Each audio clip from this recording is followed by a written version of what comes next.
Hi, everybody. Lovely to be with you today on the threshold of the holiday of Purim, as I see many of you writing in the chat.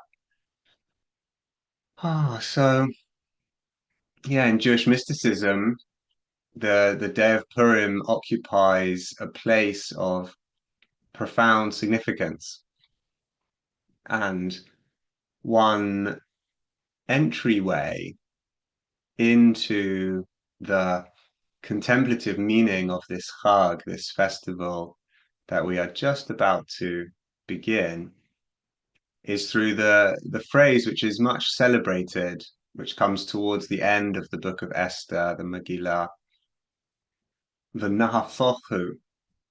It was reversed, turned back, upturned.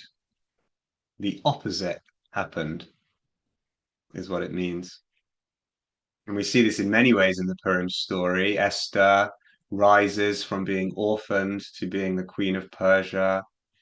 She goes from hiding her Jewish identity in fear to revealing it in extraordinary bravery. Mordecai, her uncle, is at one time not honored or thanked or recognized for saving the king's life. And then later, in a reversal, he is elevated as the monarch's most trusted advisor. The path of Haman is the opposite of that trajectory, but its own reversal. And the most profound of all the upturnings in the Purim story is the redemption of the Jewish people from condemned minority to empowered citizenry. Quoting there a little bit from a short article about this phrase, the nahafochu, which I've linked in the source sheet, which is coming your way at the end of the practice. So I'm just really with this phrase of reversal, of upturning, of turnaround. And I'm wondering how we might bring it into our meditation practice today. What I can say it doesn't mean for me is that it doesn't mean we have to upend everything. That there is stability and ground and center available right here. Rather, the spirit of the Nahafachu, let me just put those words, in fact, in the chat so you can see them. The spirit of this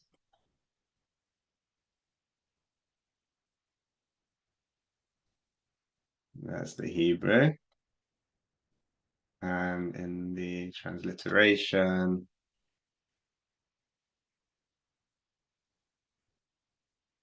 there you go.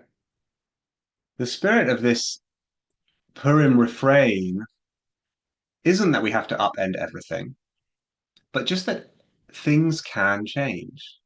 And in fact, anything can change, even to the point of complete turnaround. So it's a spirit of possibility. It's a reminder that our gut instincts about what may or may not be going to happen are not completely reliable. It may turn out quite the opposite than we expect. It may turn out quite differently than our anxiety imagines.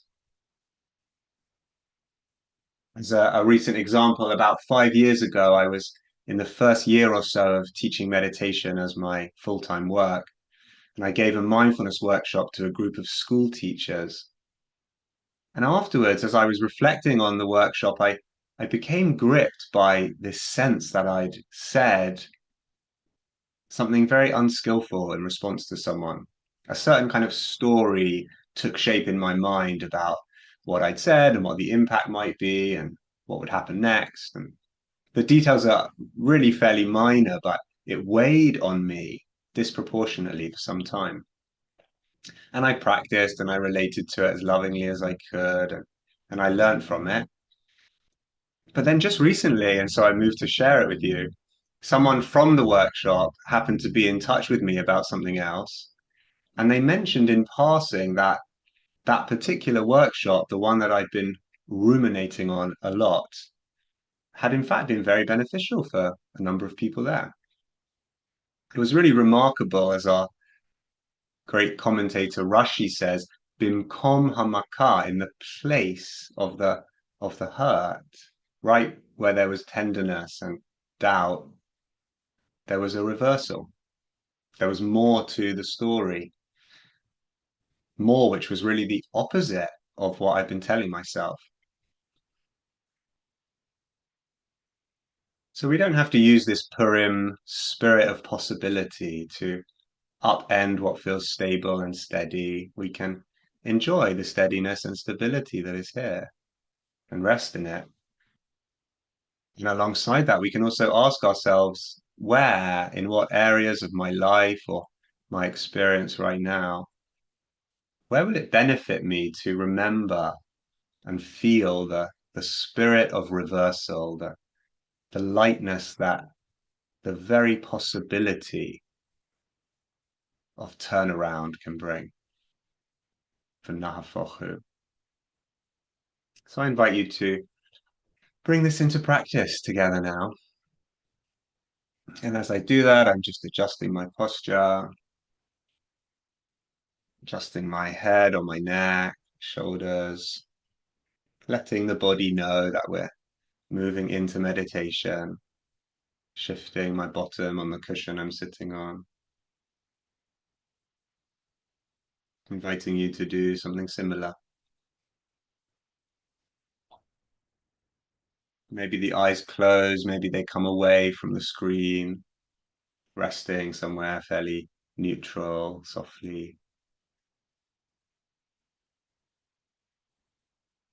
And let's begin with some settling, finding some part of your experience that is relatively available for attention to rest on.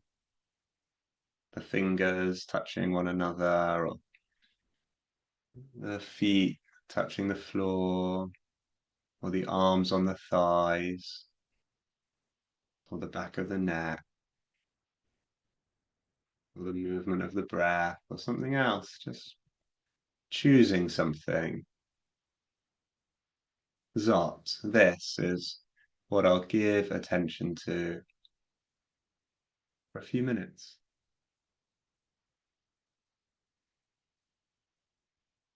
Leaving everything else where it is and giving yourself the gift of simplicity. Just this for now. Letting everything I just said just trickle through in the background and just taking some time to let the attention settle and gather as we move into practice.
Wherever it is that you're choosing to give attention within the field of your experience,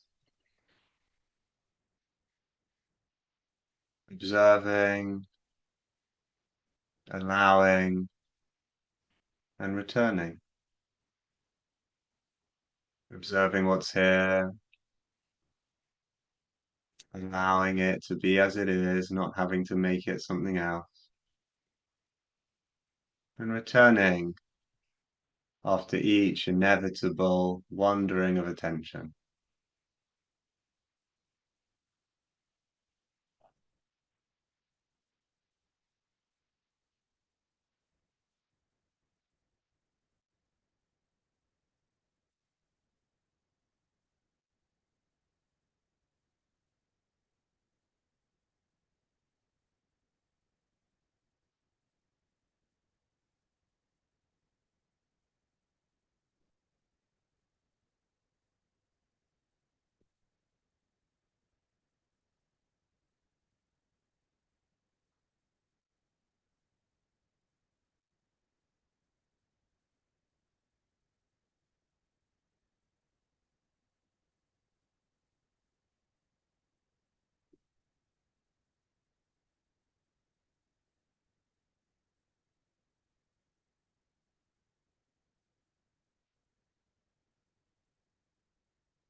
Maybe this is enough for today.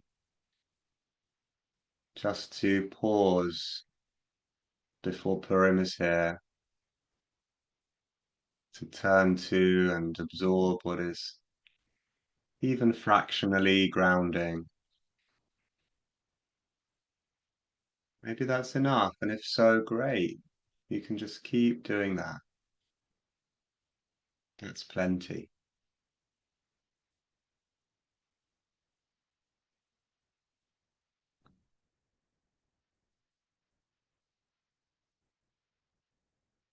If you feel drawn to invite in something additional, particular to today and the reflections I began with, then in that case, you can stay connected with the region of focus, the anchor that we've begun with, whatever you've chosen that to be. Knowing that at any time you can give all your attention to this.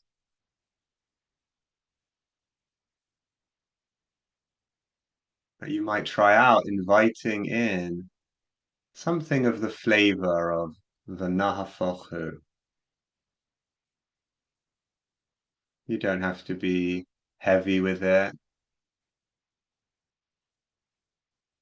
Just allowing the possibility that even what feels rigid, sedimented in a challenging way, that even that,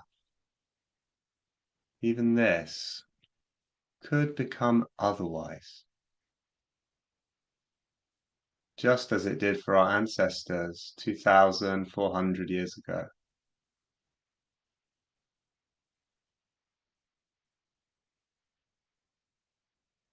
It wasn't just a small shift, it was a total reversal.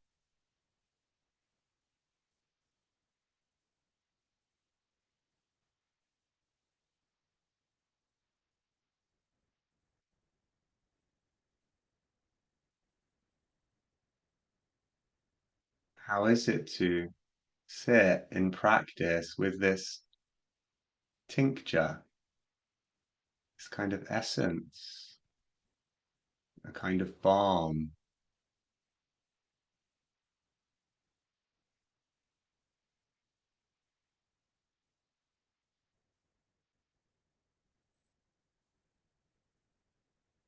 That it might change altogether. This aspect or that aspect might turn around in quite unexpected ways? Is there some way in which we can let this be a softening agent in the texture of our experience, not holding too tightly or believing too much the stories we're telling, the way that things are presenting themselves today?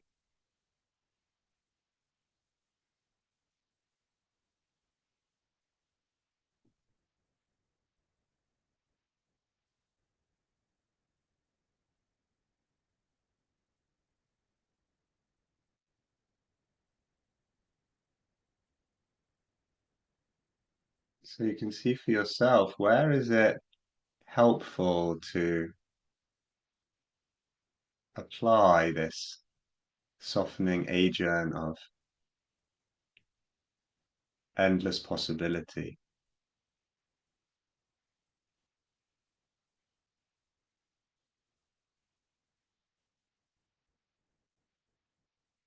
Where does it open something, unlock something, ease something,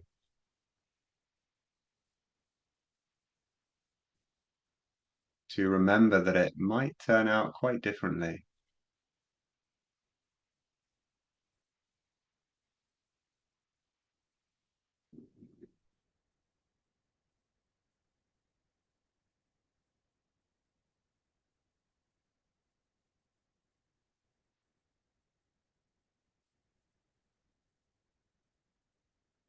Wherever it feels promising to bring this lens,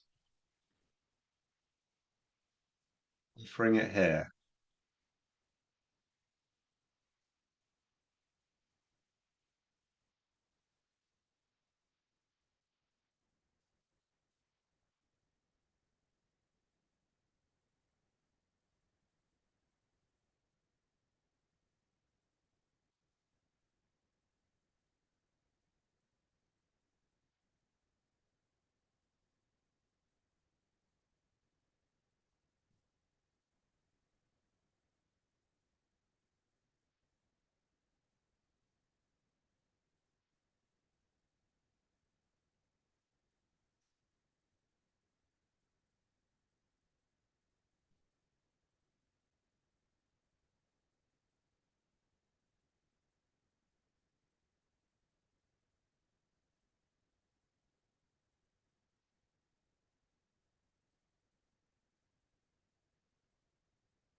Sometimes we may find that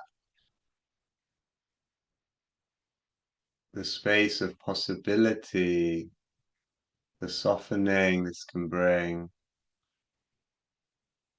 of what seems solid and clung to, brings in its wake some room, some openness for joy, even of a very subtle variety. There's just a little bit more receptivity to the joy of a quiet moment, an easeful breath, the tingle of sensation in the arms or leg, neck or face. We're able a little more to feel and soak in the little joys that aren't so little. A kindness recalled, spaciousness remembered, earth refelt. Noticing if for you there's that little spark, little electricity somewhere in the field of joy emerging, offering itself to your attention in the softened space of possibility.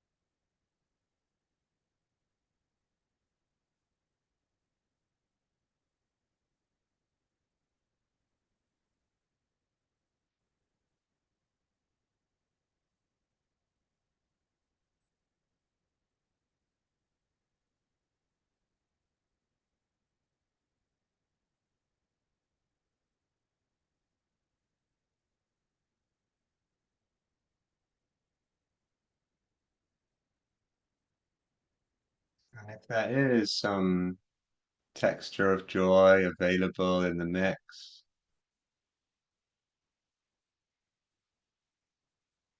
perhaps your body can be a kind of sponge, soaking it in, inviting it to saturate just as much as it will,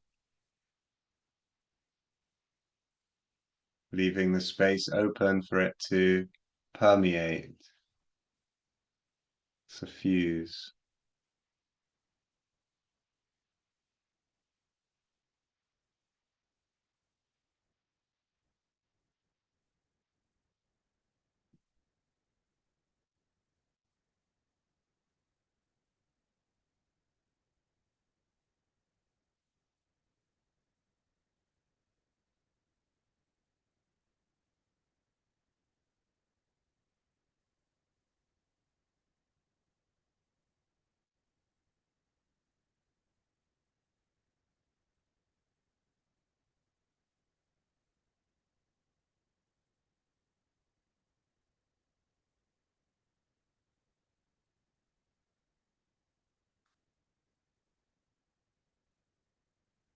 So as we come into the final minute or so, perhaps you remember again the anchor that you began with,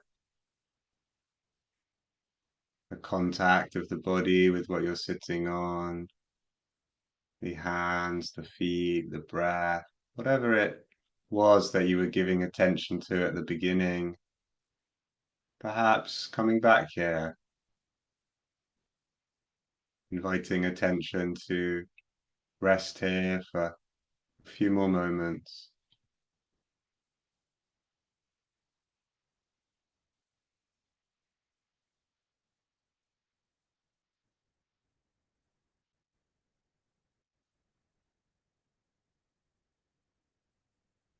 Wishing you a Purim that is open and soft and sprinkled with joy.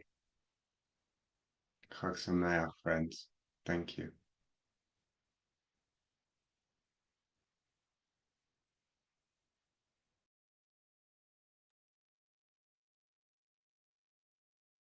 Thank you so much, Zac, for that beautiful, beautiful teaching, that gentle balm possibility. It's exactly what I needed this morning. And thank you to everyone for joining us.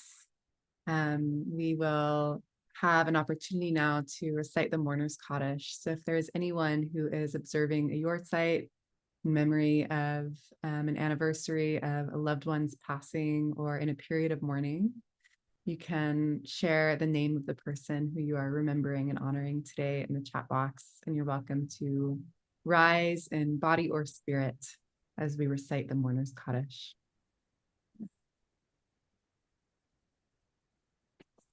You can also unmute yourself.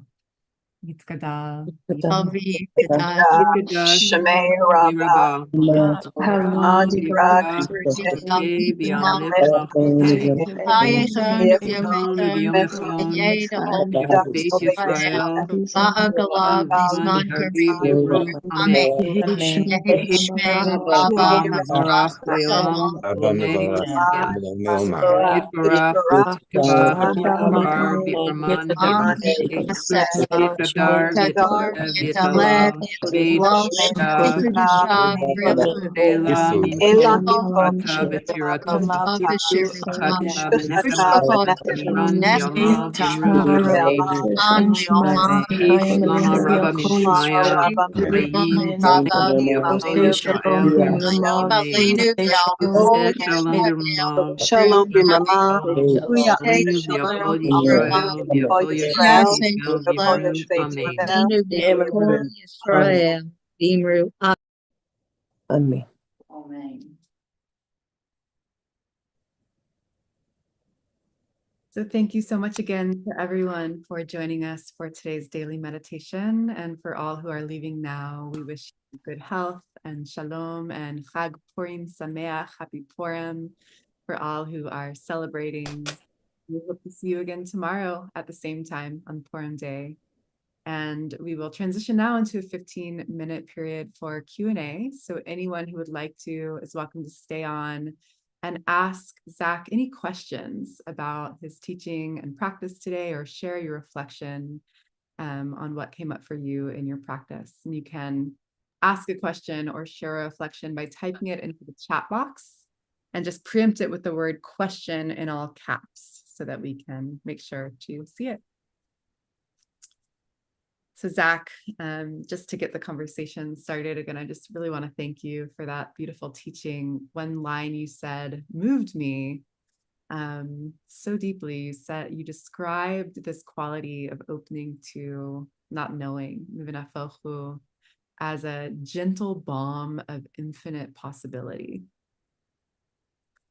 And I just thought that was so profound to relate to that space of infinite possibility as a gentle balm. I know for myself, sometimes when I encounter that aspect of reality, it can feel really intimidating. To not know, it can feel really scary. Sometimes the impulse to grip on is an impulse to seek safety and security. So just so appreciated the possibility for gentleness that you introduced there. Thank you for that. Thanks, Rebecca. Yeah, it's really lovely to hear that, and I really relate also to what you say about the challenge of this kind of reversal, possibility, openness. I find it so helpful to begin with something very solid and stable and anchoring in a way that's very palpable. Like, I really feel the contact my feet are making right now as I talk to you with the floor. And the more that I take in that kind of solidity, which is right here and now for me, then the more that I can also do something else, which is a bit more spacious and light and open. Um, and I like to remind myself that I can come back at any point to just the firmness of feet on floor, body on chair, hands on legs, whatever it may be, because sometimes the spaciousness and the openness is really liberating for me, really a balm. And sometimes I just need the firmness of the earth, and that's what I turn to in those moments. Beautiful. Thank you. Seeing a question here from Susan, who's asking, in the Purim story, the Nahafochu came about as a result of brave actions Esther and Mordecai were willing to take. So is it always connected with our behavior as well as our willingness to open ourselves to a possibility of a different outcome than we may have imagined?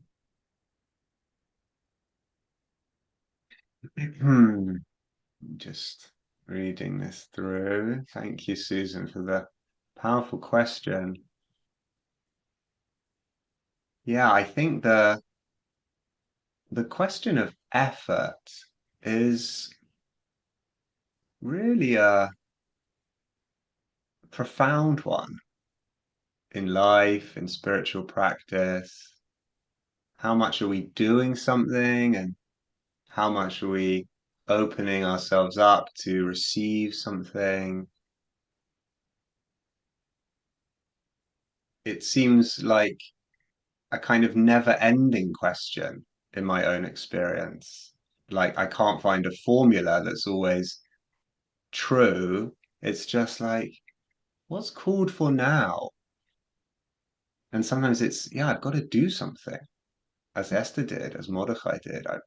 Sometimes I just need to do it, take the step, finally do the thing that I've been thinking about or not thinking about or talking about, like actually make the move. And then at other times, it's quite the opposite, right? The Nahafoch. At other times, as Sylvia Boorstein says in that famous title of her book, don't just do something, sit there. At other times, really the powerful opening, the shift, the transformation comes when I stop and I practice Shabbat. So thank you for lifting that up and really giving us the opportunity to, I hope, appreciate together that in finding the question of effort complicated, I really don't think we're missing the point. I don't think we're like uh, missing the easy or straightforward answer. It just truly is something that is an ongoing process of discernment and inquiry that depends so much on the details of the moment, the situation that we're in. Absolutely. And I have a question for you, Zac. So I mentioned when I introduced you that I find you quite witty and funny. And that's because we were joking around right before the session started today. We met a little early on the Zoom screen. And as we were practicing today, I found myself wondering, for you, because I do find you to be such a playful and witty person, which for me feels very connected to wisdom and mindfulness and depth. And given that, one of the major themes of Purim, as well as this not knowing, is also playfulness and revelry and enjoyment, I'm curious if you could speak to us a little bit about the place of playfulness and humor and fun in all of this that we've been exploring. Yeah, thank you so much, Rebecca.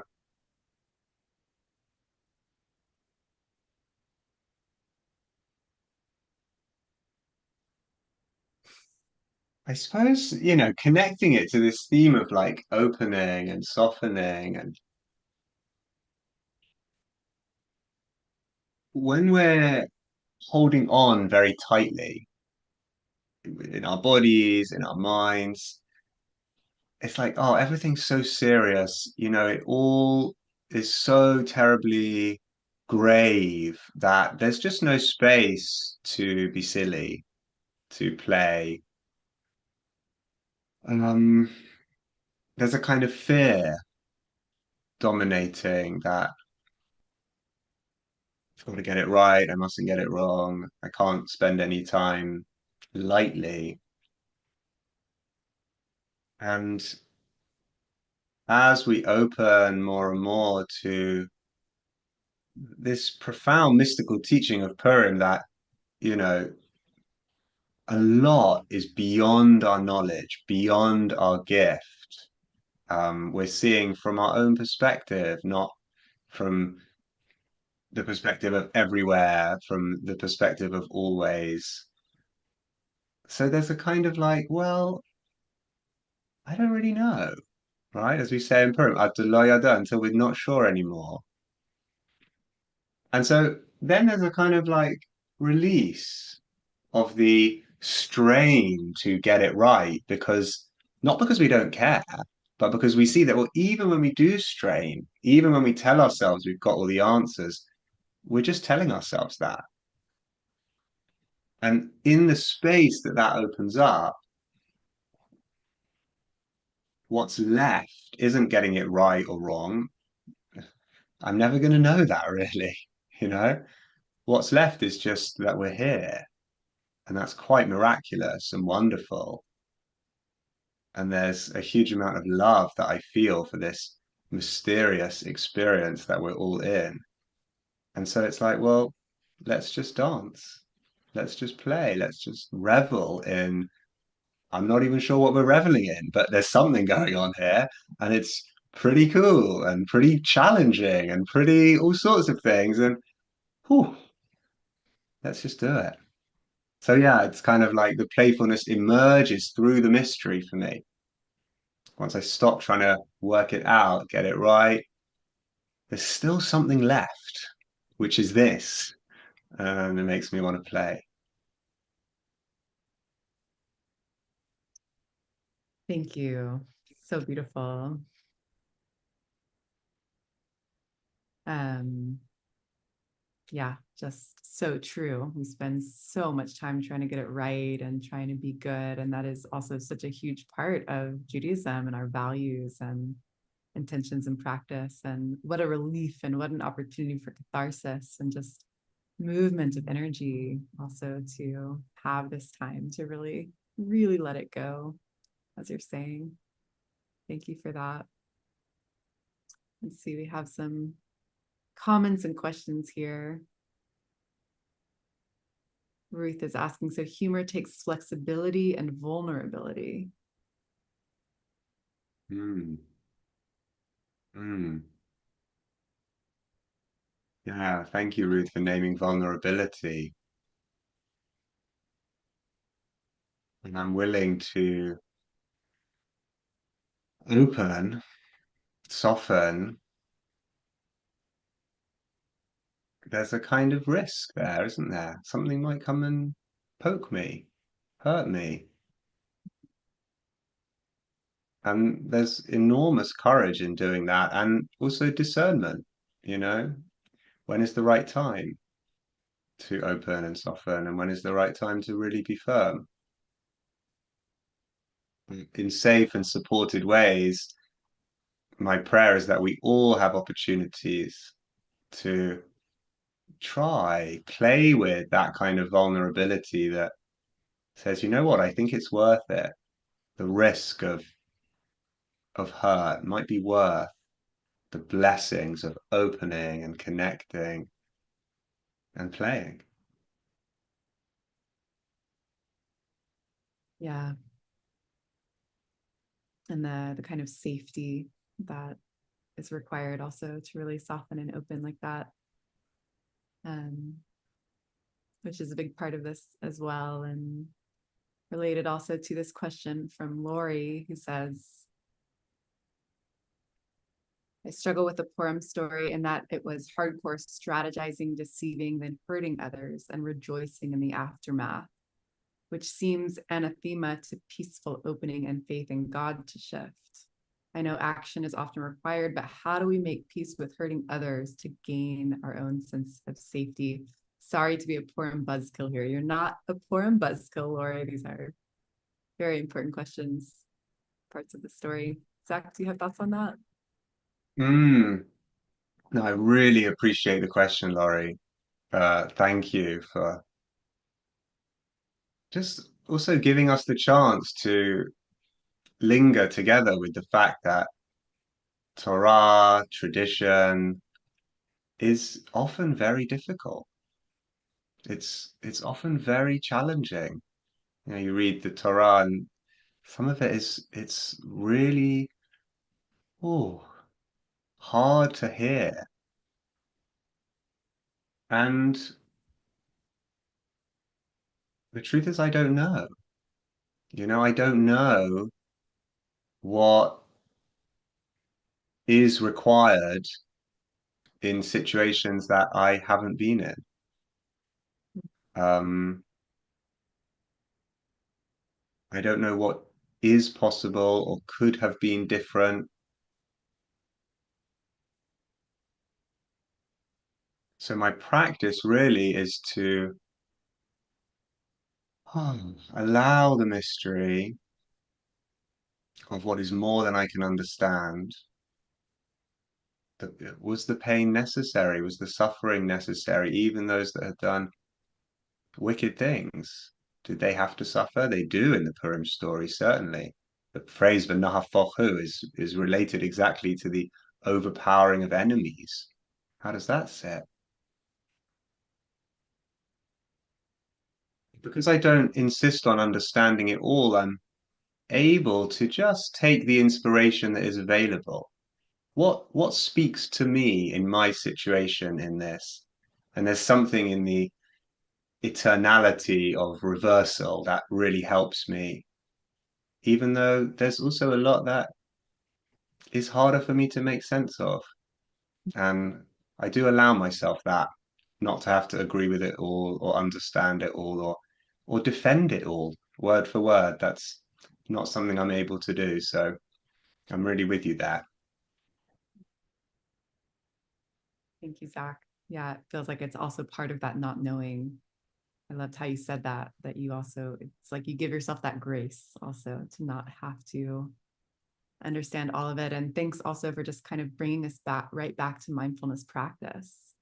What you said around, you know, acknowledging that we don't know what it's like to be in situations we haven't been in. And even if we're in a situation we have been in, every situation is always new, which brings us right back to the value of practicing really perceiving the moment with as much clarity as possible and responding from this place.